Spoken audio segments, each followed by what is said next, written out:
আমি আমার নতুন যাত্রা শুরু করতে যাচ্ছি অ্যাজ এ কোচ। সেটা আফগানির জার্সি গায়ে। চ্যাম্পিয়নশিপের লক্ষ্য নিয়ে আমি টুর্নামেন্ট শুরু করবো ইনশাল্লাহ। আমার বেশ কিছু চ্যাম্পিয়ন প্লেয়ার রয়েছে। নতুন চ্যালেঞ্জ নিয়ে শুরু হয়েছে আবাহনীর যাত্রা।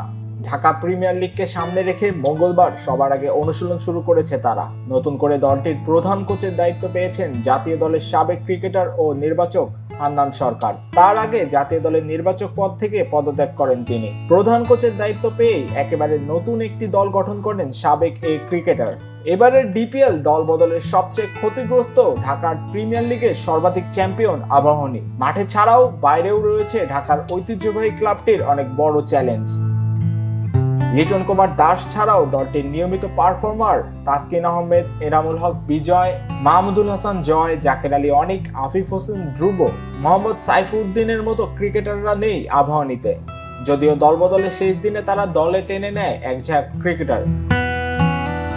জাতীয় দলের অধিনায়ক নাজমুল হোসেন শান্ত, মোসাদ্দেক হোসেন সৈকত, মোহাম্মদ মিঠুদের মতো অভিজ্ঞরা ছাড়াও আছেন রাকিবুল হাসান, জিসান আলমের মতো তরুণ তারকারা। এছাড়া সে অর্থে কোনো নামী ও প্রতিষ্ঠিত পারফর্মার আবাহনীতে নেই। এই বিষয়ে দলটির প্রধান কোচ হান্নান সরকার কথা বলেন দৈনিক মানব জমিনের সঙ্গে। চ্যালেঞ্জের বিষয়টা আমি ঠিক বলতে পারবো না। প্রিভিয়াসলি কী হয়েছে, আমি যেহেতু 9 বছর ঢাকা প্রিমিয়ার লিগের সঙ্গে ইনভলভ ছিলাম না ডিরেক্টলি মাঠে, সেখান থেকে প্রিভিয়াসলি কী হয়েছে বা কী হবে ফিউচারে সেটাতে আমি খুব বেশি যেতে চাই না। আমি আমার নতুন যাত্রা শুরু করতে যাচ্ছি অ্যাজ এ কোচ। সেটা আফগানির জার্সি গায়ে, এবং আমি যে টিমটা গঠন করার চেষ্টা করেছি সুপার আমি হ্যাপি। আমার কাছে মনে হয় বেশ ভালো একটা ব্যালেন্স দল আমি করতে পেরেছি।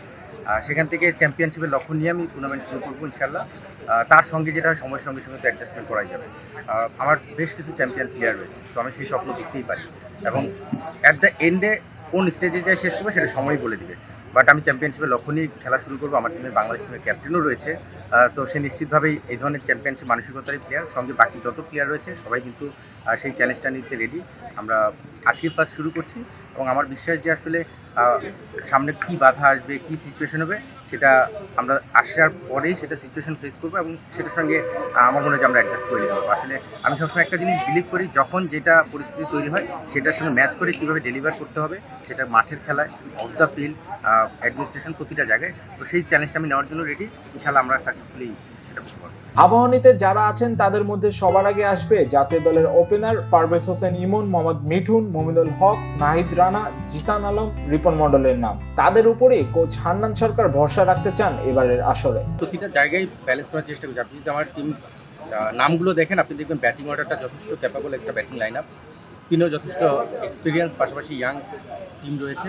পেস বোলিংয়ে আমাদের নাহিদ রানা, রিপন মন্ডল, মৃত্যুঞ্জয়, এরা সবাই প্রুভেন পারফর্মার। সবাই যদি আলহামদুলিল্লাহ ফিট থেকে খেলতে পারে, আমাকে পিছনে ফিরে তাকাতে হবে না। তার সঙ্গে Anamul, national league highest wicket taker, তাকে আমরা নিয়েছি।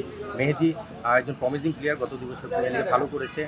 ন্যাশনাল লিগটাও যেবার খেলেছে যখন, তখন ভালো করেছে। সো আমার মনে হয় যে আমি আলাদাভাবে ব্যাটিং বলিং এভাবে স্পেসিফিক করতে চাই না, তবে ইয়াং এবং সিনিয়রদের সংমিশ্রণেই আমি টিমটা করার চেষ্টা করেছি, এবং আলহামদুলিল্লাহ আমি মনে করি যে আমি স্যাটিসফাইড টিম নিয়ে। আগামী 3 মার্চ থেকে শুরু হবে দেশের ঘরোয়া ক্রিকেটের অন্যতম এই টুর্নামেন্ট। এবারও দলটির লক্ষ্য সুপার লিগ নিশ্চিত করা। এম মাহিউজ্জামান, মানব জমিন।